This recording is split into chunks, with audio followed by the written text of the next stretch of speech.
नमस्कार, मैं चंद्र प्रकाश सतीजा आपके सम्मुख हूँ। चंद्र और आपका एपिसोड नंबर 2 हम शुरू कर रहे हैं और सबको वंदे मातरम।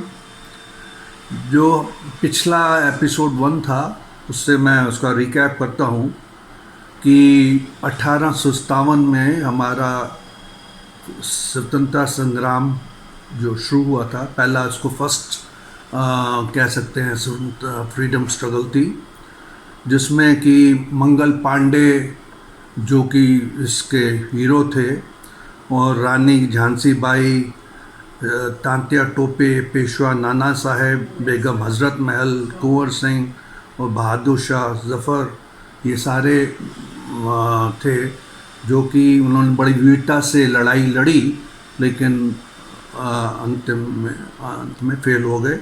तो ये मतलब है कि हमारी जो फ्रीडम स्ट्रगल है 1857 से शुरू हुई थी। उसके बाद मैंने जिक्र किया था कि सर सैयद अहमद ख़ान जो कि अलीगढ़ मुस्लिम यूनिवर्सिटी के फाउंडर थे, उन्होंने कहा था कि देश जो है हम हिंदू के साथ नहीं रह सकते, मतलब टू नेशन थ्योरी का उन्होंने स्वागत किया था कि फाउंडर थे टू नेशन थ्योरी के, कि मुस्लिम्स के लिए अलग और हिंदूज़ के लिए अलग देश होना चाहिए।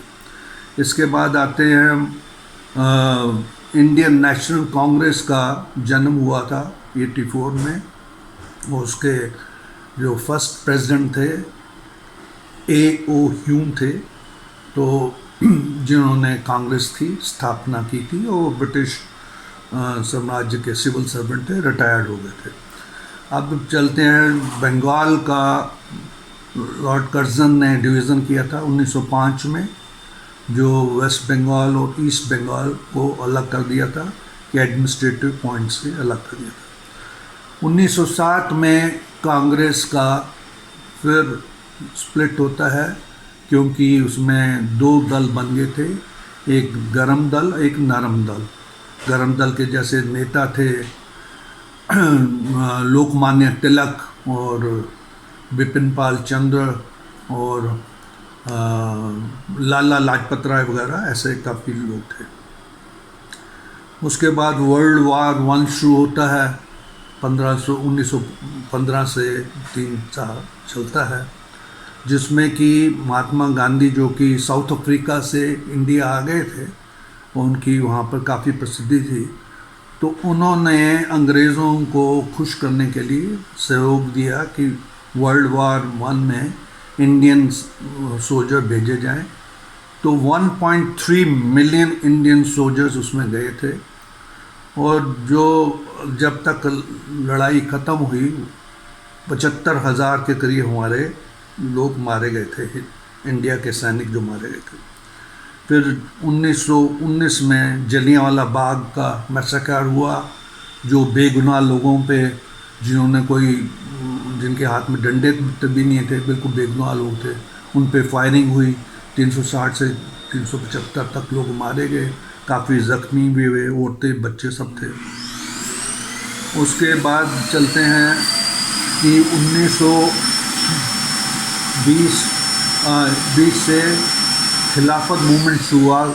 महात्मा गांधी का पूरा सहयोग था उसको, खिलाफत मूवमेंट का, जो कि बिल्कुल जिसका इंडिया से कोई लेना देना नहीं था, जो कि टर्की की एम्पायर, ओटोमन एम्पायर को कंटिन्यू करना चाहते थे। तो उसमें गांधी जी का पूरा सपोर्ट रहा, लेकिन मोपला के मुसलमानों ने मालाबार हिल जो केरला में है, वहाँ पर हिंदुओं का नरसंहार किया। 10 से 15,000 हिंदू मारे गए, उनकी औरतों का मास रेप हुआ उनके परिवार वालों के सामने, और काफ़ी औरतों को भी उन्होंने मार दिया। तो फिर हम आते हैं जो हमारे कुछ महर्षि और महाकवि, मतलब देश से भी बहुत भक्ति की भी बात करते थे और प्रभु भक्ति की भी बात करते थे। उसमें मुख्य हैं स्वामी दयानंद सरस्वती, जो कि एक सोशल रिफॉर्मर थे। उन्होंने 1875 में आर्य समाज की स्थापना की। और वो बहुत ही एक तपस्वी पुरुष थे। उन्होंने कुछ बुक्स भी लिखी, उसमें सत्यार्थ प्रकाश एक मुख्य बुक है। उन्होंने कहा था भारत जो है भारतीयों के लिए है और स्वराज हमारा अधिकार है, जो यही स्लोगन बाद में लोकमान्य तिलक ने भी अडॉप्ट किया था। तो उन्होंने भी आज़ादी का बिगुल फूंक दिया था और वो निडर होके अंग्रेज़ों को कह देते थे। उन्होंने जेंडर इक्वलिटी का काफ़ी सपोर्ट किया कि औरत और पुरुष के अधिकार बराबर हैं, और विधवा विवाह का भी समर्थन किया। और एजुकेशन सभी की होनी चाहिए, एजुकेशन सबके लिए, लड़कियों के लिए भी। और वो वेदों पे बहुत विश्वास था उनका। जो आर्य समाज है उसकी फाउंडेशन वेदों पे ही है, 4 वेदों पे भी है। उसके बाद हम चलते हैं जो हमारे और महापुरुष हुए हैं स्वतंत्रता संग्राम में, जिसमें कि मुख्य हमारे रविंद्रनाथ टैगोर, जो कि एक महाकवि थे और सर्वगुण संपन्न थे। प्ले राइट भी थे, नॉवल भी लिखते थे, पोइट्री भी लिखते थे, म्यूज़िक भी देते थे। उनका रविंद्र संगीत आज भी मशहूर है। उन्होंने उनकी जो कविताएं थी उससे देश को बड़ा जागृत किया। देश में खूब बड़ा, जो आज का हमारा राष्ट्रीय गान है, नेशनल एंथम है, जन गण मन, वो उन्हीं का लिखा हुआ था। उन्होंने जो गीतांजलि पुस्तक लिखी थी उसके लिए उनको नोबेल प्राइज़ भी मिला। और गारे बारे और गोरा नाम की पुस्तकें भी उन्होंने लिखी थी। इसके बाद आते हैं हम बंकिम चंद्र चटर्जी या चट्टोपाध्याय। ये बहुत ही एक विद्वान और देशभक्ति से परिपूर्ण व्यक्ति थे। इन्होंने भी, इनका जो हमारा नेशनल सॉन्ग है वंदे मातरम, ये लिखने वाले यही थे जिन्होंने कि इसको लिखा। और काफ़ी पुस्तकें लिखी, और जैसे आनंद मठ है उस पे ये पिक्चर भी बनी थी। आनंद मठ का ये गीत है वंदे मातरम, उसमें भी आता है। और उन्होंने दुर्गेश नंदिनी और ऐसी बुक्स काफ़ी लिखी। आनंद मठ के अलावा कपाल कुंडला वगैरह ऐसी बुक्स लिखी। और ये इन्होंने अपनी जो अपनी जो भी लिखाई थी उसमें देश के लोगों को स्वतंत्रता के प्रति जागृत किया। इनका जो रोल रहा है वो हम भूल नहीं सकते। हम इसके बाद आते हैं अरबिंदो घोष, जो कि एक बहुत बड़े फिलोसोफर थे, पोएट थे, योगा गुरु थे, जर्नलिस्ट थे और इंडियन नेशनलिस्ट थे। अरबिंदो घोष का जो पॉलिटिकल कैरियर है, वैसे तो वो 1906 से 1910 तक ज़्यादा था, क्योंकि वो सपोर्ट करते थे, ऑर्गेनाइज करते थे नेशनल कॉज को। और उन्होंने अपनी कई बुक्स भी लिखी, कई उन्होंने एक वंदे मातरम पेपर था, न्यूज़पेपर जो कलकत्ता से प्रकाशित होता था, जिसको विपिन चंद्र पाल ने शुरू किया था। उसके एडिटर ये वंदे मातरम के यही थे, जो कि भारतीयों में एक देशभक्ति की भावना उन्होंने उसमें काफ़ी की। वो 1907 में अरबिंदो जी कांग्रेस के प्रेसिडेंट भी रहे और उसमें काफ़ी प्रखर उन्होंने व्याख्यान दिए। उनको एक अलीपुर बम केस था उसमें, और वंदे मातरम पेपर के लिए उनको अरेस्ट कर लिया गया था। कुछ 1-2 साल बाद छोड़ भी दिया गया, लेकिन क्योंकि वो बारी बारी अंग्रेज़ उनको अरेस्ट करते थे, तो वो पांडिचेरी चले गए थे, जो कि उस टाइम फ्रेंच कॉलोनी थी। और वहाँ जाके उन्होंने अपना अरबिंदो आश्रम स्थापित किया। और वो स्पिरिचुअलिटी की एक ज्वलंत उदाहरण है। उनकी जो शिक्षाएं हैं, और लेटर्स ऑन गीता है, और काफ़ी बुक्स उन्होंने लिखी जो हमारे जो स्पिरिचुअल नॉलेज है, आध्यात्मिक भक्ति को, वो उन्होंने काफ़ी जागृत किया। तो political freedom is the life breath of nation, ये अरबिंदो घोष ने ही कहा था।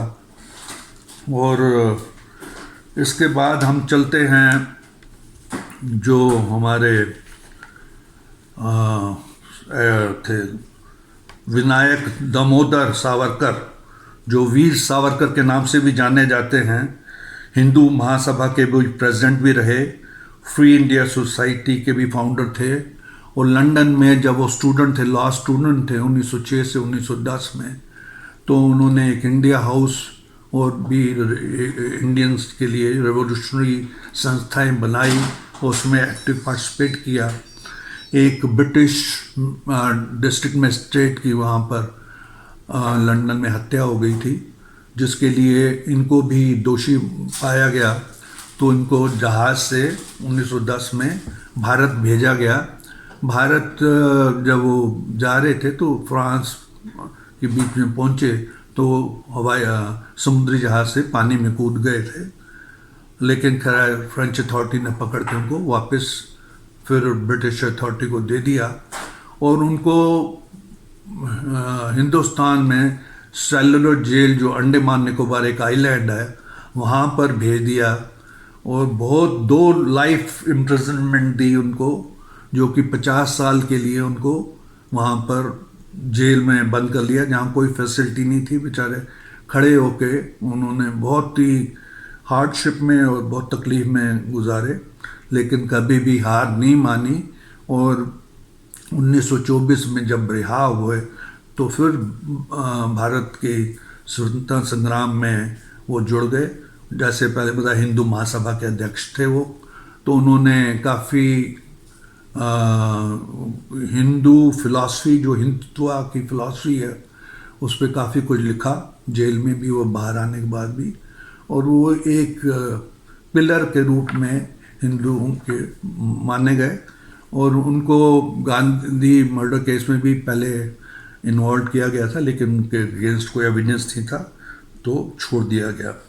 अब हम आते हैं सुब्रमण्यम भारती, जो कि एक बहुत ही महाकवि जिनको कहा जाए, वो तमिल के थे, और जिन्होंने बहुत ज़्यादा अपनी कविताओं से स्वतंत्रता संग्राम के लिए, और सोशल रिफॉर्मर भी थे। उन्होंने ब्रिटिश इंडिया के अगेंस्ट काफ़ी पोइम्स भी लिखी। उनके एक दोस्त थे V.O. चिदम्बरम पिल्लाई, जो सुब्रमण्यम भारती की काफ़ी पेपर पब्लिश किए, बुक्स पब्लिश किए। उनको भी अंग्रेज़ों ने देखा कि ये बहुत ज़्यादा वो भड़का रहे हैं भारतीयों को, तो उनको भी जेल भेजा। फिर वो खैर पांडिचेरी चले गए, पांडिचेरी में जाके सेटल हो गए, और छोटी सी उम्र में उनका देहांत हो गया। तो इसके बाद हम चलते हैं अपने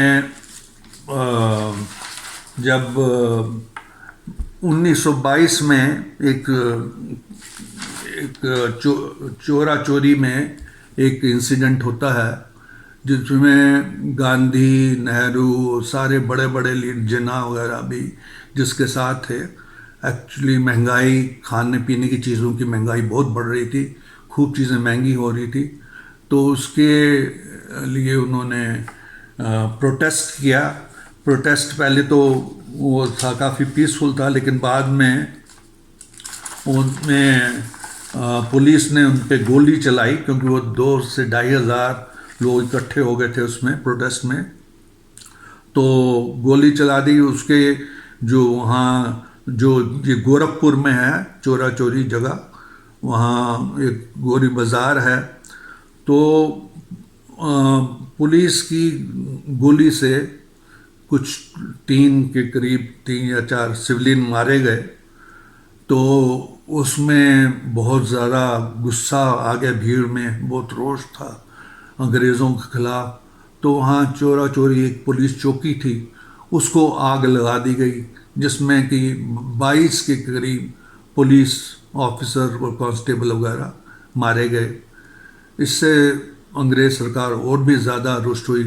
बेशक गांधी जी ने अपना नाम कोऑपरेशन मूवमेंट वापस ले लिया था, लेकिन वो तब तक जो 19 लोग थे हिंदू, उनको जेल भेज दिया गया, फांसी दे दी गई और 13 को उम्र कैद दे दी गई।